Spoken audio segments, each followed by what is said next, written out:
म्हणजे पूर्वजाचा अपमान करणं आहे.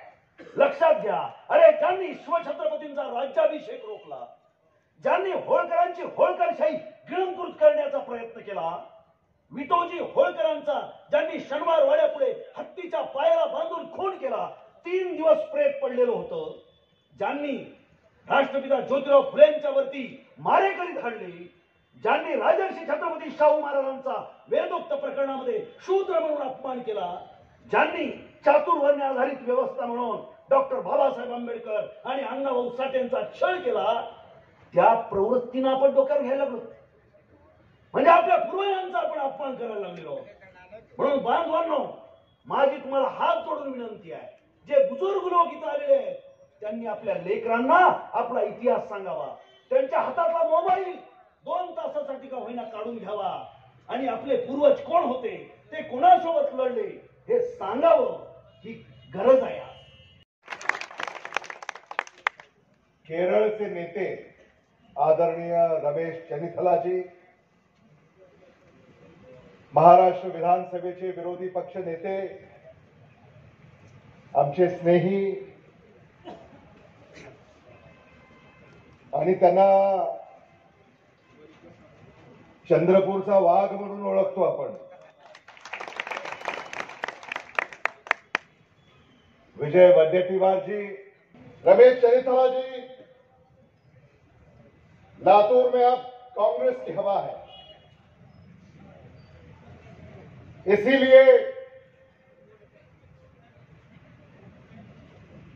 जहां पर भारतीय जनता पक्ष के सारे नेता आ रहे हैं, आने दीजिए प्रधानमंत्री को, आने दीजिए गृह मंत्री को, आने दीजिए मुख्यमंत्री को, आने दीजिए 2 उप मुख्यमंत्रियों को. लातूर ने अब तय कर लिया है, आएंगे तो डॉक्टर शिवाजी कालगे होंगे.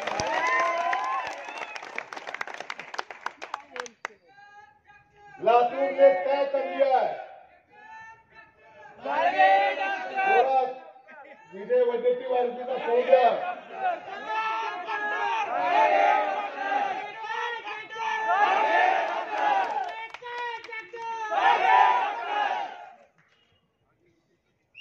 ये देश में ये फैक्टर वो फैक्टर चलता रहता है.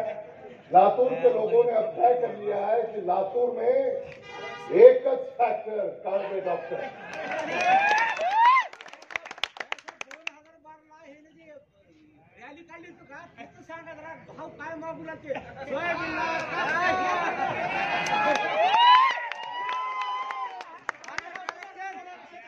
सोयाबीनला भाव दिला नाही,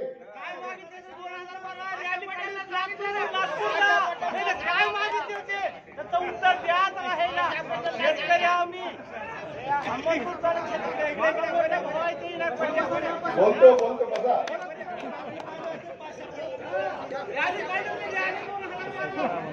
भारतीय जनता पक्ष के एक नेता है पाशा पटेल, लातूर से नागपुर पदयात्रा निकाली थी. सोयाबीन को 6,000 रुपए भाव, कपास को 10,000 रुपए भाव 2014 में. आज 2024 है, सोयाबीन के भाव 4,000 रुपए है. आज किसानों के फसलों को दाम नहीं है, इसीलिए कांग्रेस गारंटी कार्ड में राहुल गांधी जी ने कहा है स्वामीनाथन आयोग लागू करेंगे और किसानों के फसलों को दाम देंगे, गॅरंटी देंगे. हे काँग्रेसने या ठिकाणी आपल्याला शब्द दिलेला आहे. मी अहमदपूरमध्ये महाराष्ट्रामध्ये जे फोडाफोडीचं राजकारण झालं,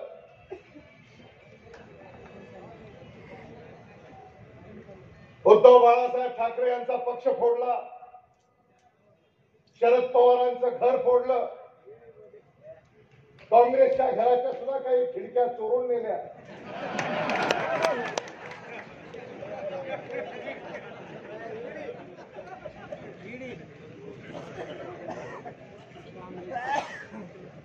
आता त्या खिडक्यांना प्रश्न पडलाय काँग्रेसच्या की आता काँग्रेसची सत्ता येते, पुन्हा या खिडक्या काँग्रेसच्या घरामध्ये बसवता येतील का, असा प्रश्न त्यांना पडलाय.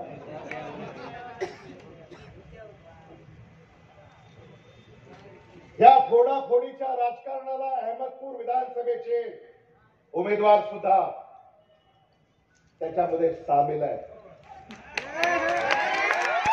डॉक्टर शिवाजी काळगे हे निवडून येणार, ही काळ्या दगडावरची रेग आहे. एक सुशिक्षित, सुसंस्कृत, गुणवंत, प्रामाणिक असा उमेदवार काँग्रेस पक्षाने दिलेला आहे. भारतीय जनता पक्षाचे उमेदवार 5 वर्षात कधी ते इकडे आले नाही, कधी आपण त्यांना पाहिलं नाही. अतिवृष्टी झाली त्यांना आपण पाहिलं नाही, दुष्काळामध्ये त्यांना आपण पाहिलं नाही, कोरोनामध्ये आपण त्यांना पाहिलं नाही.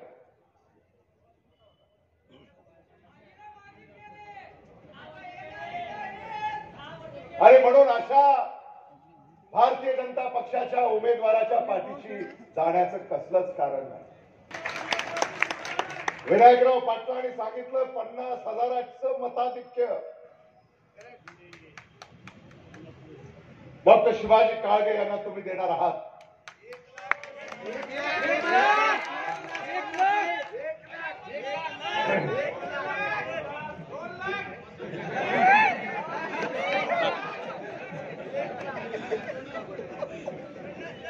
आपले जेवढे आभार मानावेत तेवढे कमी आहेत, कारण तुम्ही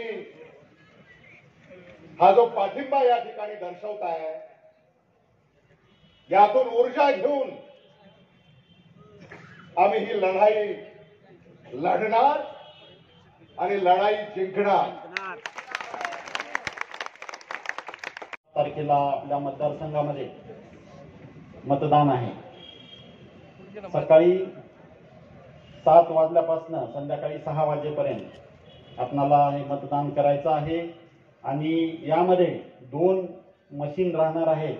त्यातल्या पहिल्या मशीनवरचं 2 नंबरचं नाव हे माझं आहे.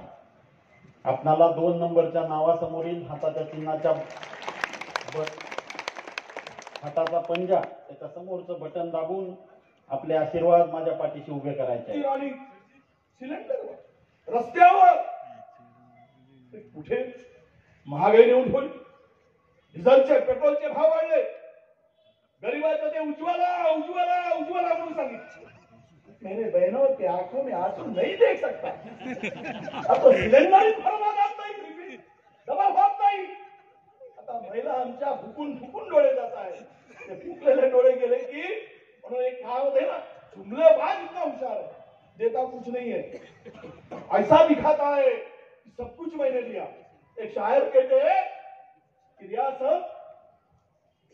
रियासत अवाम को ऐसे गुमराह कर रही है, ऐसा बना रही है, आंखें निकाली जा रही और चश्मा दान किया जा रहा है. डोळे काढून घेत आहे आणि चष्मा दान करतायत आणि वरून विचारतायत, अब अच्छा दिखता है ना, बढ़िया दिख रहा है. अरे डोळेच काढले आणि चष्मा घातल्यावर दिसणार काय? ही परिस्थिती या देशातील लोकांवर आणून ठेवली आहे. बांधवांनो, मंच पे उपस्थित हमारे नेतागण और साथियों, आज हमारे देश में परिवर्तन की लहर आप देख रहे हैं. 10 साल के अंदर देश में क्या परिवर्तन हुआ है, क्या उपलब्धि मोदी जी ने दी है. 10 साल उन्होंने सरकार चलाई, क्या किसानों की आमदनी बढ़ाई, क्या इस देश में 2 करोड़ नौकरी 1 साल में देने का वादा किया था, आप वादा निभाया है. उन्होंने वादा किया था कि काला धन वापस आए लेकर के हमारे अकाउंट में 15 लाख रुपया दे देंगे. ये भी गारंटी मोदी जी ने दी है. क्या ये गारंटी पूरी की है? मैं आपसे पूछना चाहता हूं, 10 साल के अंदर भारतवासियों को, भारत की जनता को मोदी जी के सरकार ने क्या उपलब्धि दी है? बेरोजगारी बढ़ रहे हैं और हमारे नौजवान बेरोजगारी के वजह से बाहर जाने की कोशिश कर रहे हैं। देश में नौकरी किसी को भी नहीं मिल रहे हैं। कोविड के वजह से करोड़ों से लोगों को नौकरी से छूट गए, उनको वापस नौकरी देने का कोई काम नहीं हुआ है। हमारी सरकारी नौकरी किसी को भी नहीं मिल रहा है। इस देश की भलाई के लिए नरेंद्र मोदी जी ने क्या कदम उठाए हैं? प्राइस राइस के बारे में उन्होंने बताए। प्राइस राइस हमारे आम लोगों को सबसे ज्यादा परेशानी होते हैं।